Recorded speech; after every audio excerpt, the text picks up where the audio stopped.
বহুকাল আগে চন্দ্রভানু নামে একজন রাজা ছিলেন। তো এই রাজা চন্দ্রভানু একদিন মৃগয়ায় গেছিলেন। তো আগের দিনে রাজারা মৃগয়াতে যাইতেন। তো মৃগয়াতে যায় বনের মধ্যে একজন সন্ন্যাসীকে উনি দেখতে পান। তো এই সন্ন্যাসী মানে উপরে গাছের মগডালে উপরের দিকে পা আর মাথা নিচের দিকে ঝুলা, মানে উল্টা হয়ে ঝুলা তপস্যা করতেছিলেন। তো সন্ন্যাসীর সাথে উনি যোগাযোগ করার অনেক চেষ্টা করেন, বা সন্ন্যাসীর ধ্যান কোনোভাবে ভাঙে না। তো উনি চিন্তা করেন যে আচ্ছা, এরকম মহাহিতৈষী এরকম সন্ন্যাসীকে যদি আমার রাজ দরবারে আনতে পারতাম তাহলে খুব ভালো হতো, রাজ্যের অনেক মঙ্গল হতো। তো উনি কী করলেন, উনি 1,00,000 স্বর্ণমুদ্রার একটা পুরস্কার ঘোষণা করলেন। বললেন যে যে এই সন্ন্যাসীকে এই রাজ দরবারে আনতে পারবে তাকে 1,00,000 স্বর্ণমুদ্রা দেবেন। তো অত্যন্ত সুন্দরী, পরমা সুন্দরী এক যুবতী এই এই চ্যালেঞ্জ গ্রহণ করেন। উনি খুব সাজসজ্জা করে বনে যান যেখানে ওই সন্ন্যাসী তপস্যা করতেছেন। তো ওখানে গিয়ে উনি প্রথমে আস্তে আস্তে মানে আশেপাশ দিয়ে ঘোরাফেরা শুরু করেন। পাশের যে জলাশয় আছে সেখানে স্নান করেন। মাঝে মধ্যে খাবার ফলমূল এগুলো রেখে দিতেন সন্ন্যাসীর জন্য গাছের নিচে। তো আস্তে আস্তে সেবা শুশ্রূষা করতে করতে এক সময় সন্ন্যাসীর অ্যাটেনশন গেল তার উপরে। তো সন্ন্যাসী চিন্তা করলেন যে কে এটা, এই মেয়ে কে। তো তার সাথে কথা বলার চেষ্টা করলেন সন্ন্যাসী। তো সন্ন্যাসীকে মেয়েটা বললো যে আমি দেবলোক থেকে আসছি, আমি দেবলোকের একজন অপ্সরা, এখানে আসছি তীর্থ করতে, ভারতবর্ষে আসছি তীর্থ করার জন্য। তো সন্ন্যাসী বললো যে আচ্ছা ঠিক আছে। সন্ন্যাসীর বেশ মনে ধরে গেল। তো সন্ন্যাসী তাকে মোটামুটি সঙ্গিনী হিসাবেই সঙ্গে রেখে দিলেন।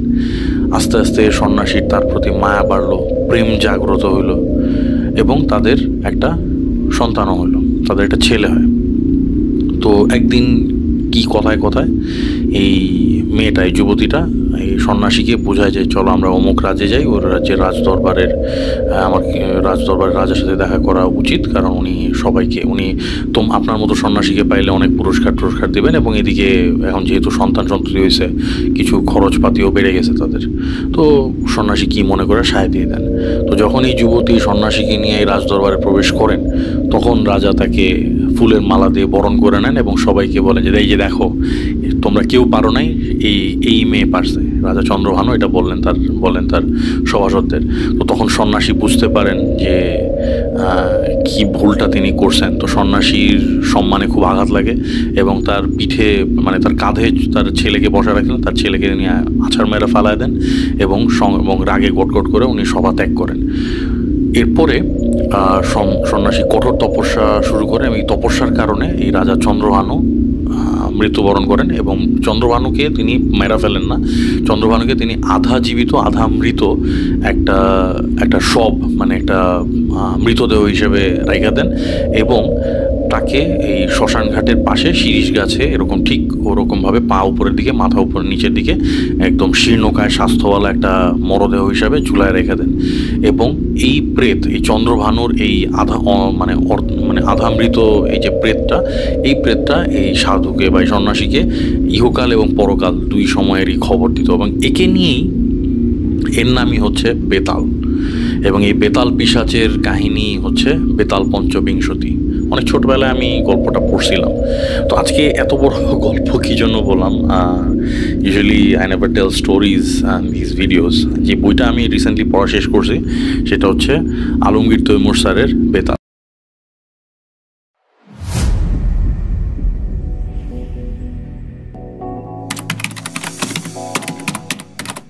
এখন ফার্স্ট অ্যান্ড ফরমোস্ট একটা জিনিস বলে রাখি, আমি আলমগীর তৈমুর স্যারের অনেক বড় ফ্যান। আলমগীর তৈমুর স্যারের অলমোস্ট সবগুলা বই, যতগুলো বই বাজারে আছে প্রায় সবগুলো আমার পড়া হয়ে গেছে।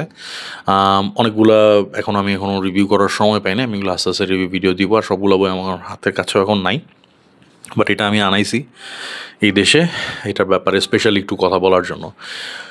এখন এই বইটার ব্যাপারে একটা জিনিস বলবো যে এই বইটা আমাকে অনেকে নিরুৎসাহিত করছে নেওয়ার জন্য।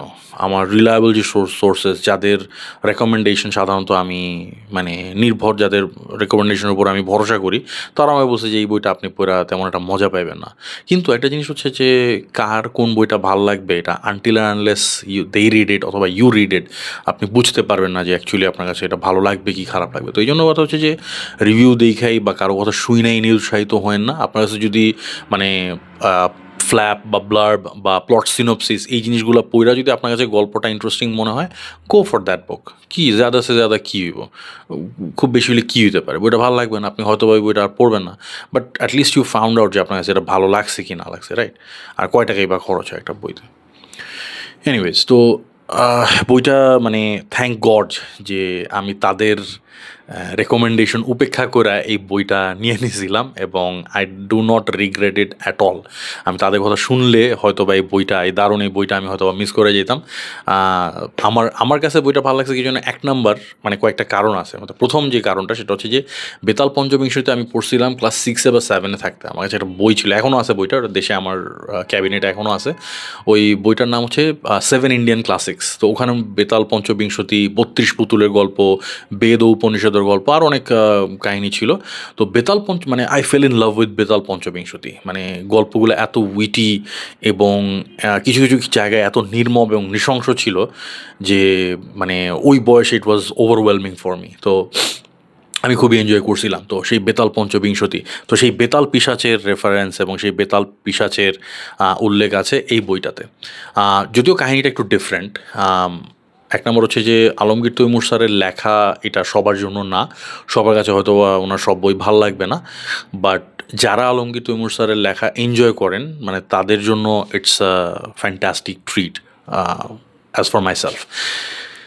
এবং সবচেয়ে বড় কথা, বইটা যদি আপনি মনে করেন যে এটা কী জনরার মধ্যে ফেলবেন, এটা অ্যাকচুয়ালি পার্টিকুলার কোনো জনরার মধ্যে ফেলাটা মুশকিল। এটাকে আপনি মিথোলজিক্যাল ডার্ক ফ্যান্টাসি এর মধ্যে ফেলতে পারেন, হালকা হররের ছিটে ফোঁটা পাবেন ওটার মধ্যে।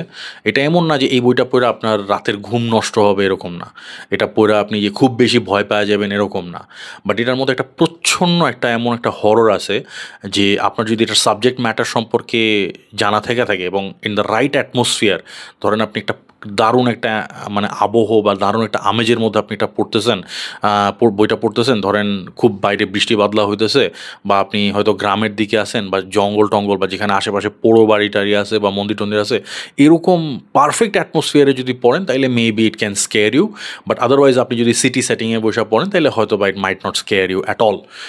বাট যেটা আমার কাছে সবচেয়ে ইন্টারেস্টিং লাগছে সেটা হচ্ছে, এবং সাধারণত আলমগীর তৈমুর স্যারের লেখাগুলো যেই কারণে আমার কাছে সবচেয়ে বেশি ইন্টারেস্টিং লাগে এই সমসাময়িক লেখকদের লেখার মধ্যে, যে he takes you on a journey. ওনার প্রত্যেকটা গল্প, প্রত্যেকটা উপন্যাস, প্রত্যেকটা উপন্যাসিকা এক একটা টাইম ক্যাপসুল।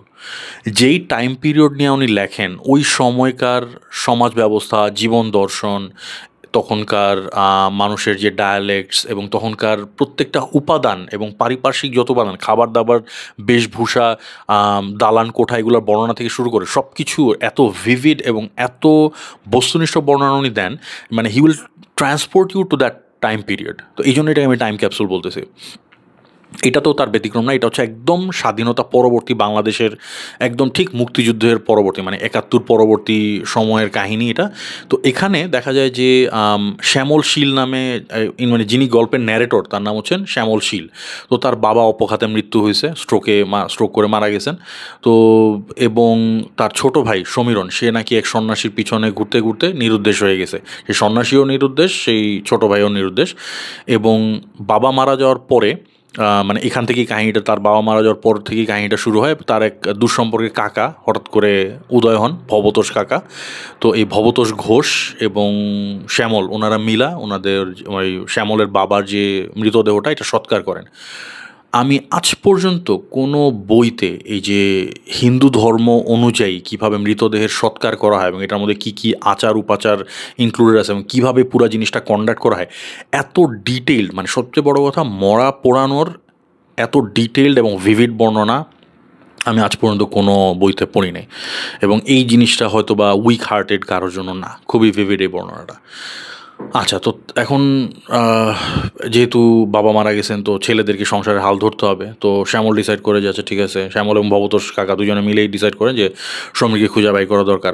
তো শ্যামল এবং ভবতোষ এই দুইজন বাইর হয়ে পড়েন ভারতবর্ষে, মানে বর্ডার ক্রস করে ভারতবর্ষে যান এই সন্ন্যাসী এবং এই তাদের যে মানে সমীরণশীল তাকে খুঁজতে।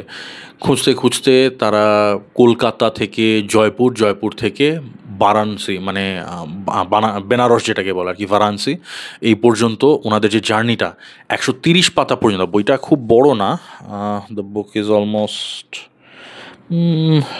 250 পেজ, 175 পেজ বলতে পারেন, 250 পেজের আর কি। সো 130 পেজ পর্যন্ত এটা মনে হবে যে একটা যাত্রা, এটা একটা মানে জাস্ট একটা ট্রাভেল সাহিত্য, মানে ভ্রমণ সাহিত্য আপনার মনে হইতে পারে, এতটা মানে ভ্রমণের এত ডিটেইল বর্ণনা আছে। বাট এইটা মানে এই যে 130 পেজের কথা যে বললাম, 130 পেজ পর্যন্ত এই যে যাত্রাটা এবং এই যাত্রার যে বর্ণনাটা এবং কোথায় কোথায় তারা কী করে কী দেখে, এই পুরা জিনিসটা মানে আপনার একেবারেই বোর লাগবে না, আপনি এক টানে পড়ে যেতে পারবেন। মাঝখানে মাঝখানে অনেক হিন্দি ডায়ালগ আছে, হিন্দি যদি খুব বেশি নাও বোঝেন তারপরেও খুব একটা বুঝতে সমস্যার কথা না, বেশ ইজি হিন্দি এখানে ইউজ করা হয়েছে। তবে হ্যাঁ, হিন্দির উপরে আমাদের মোটামুটি সবারই কম বেশি দখল আছে, তো আমার মনে হয় না it's Gaana B much of A nuisance. একটা জিনিস আমার একটু লাগছে যে স্বাধীনতা পরবর্তী সময়ে মানে ওনাদের ডায়ালেক্টের মধ্যে, ওনাদের কথাবার্তার মধ্যে কিছু কিছু ইংরেজি শব্দ চলে আসে। আমার এই জিনিসটাই খালি একটু খটকা লাগছে যে স্বাধীনতা পরবর্তী সময়ে এত এরকম ধরনের ইংরেজি বা এই ধরনের ইংরেজি বাংলা মিলায় কথাবার্তা ওই সময়টা হইতো কিনা, ওটা আলমগীর তৈমুর স্যারই ভালো বলতে পারবেন। বাট আমার কাছে ওই একটা জিনিস একটু খটকা লাগছে। আচ্ছা, এনিওয়েজ, তো ভারতবর্ষে আইসা যেটা হয় যে এখানে কয়েকটা রহস্যময় ক্যারেক্টারের সাথে তাদের পরিচয় হয়। এক নাম্বার হচ্ছে একটা নারী চরিত্র। আমি একটা বইয়ের অর্ধেক পাতার একটা নারীর বর্ণনা পোস্ট করছিলাম, সবাই অনেক হাসাহাসি করতেছেন।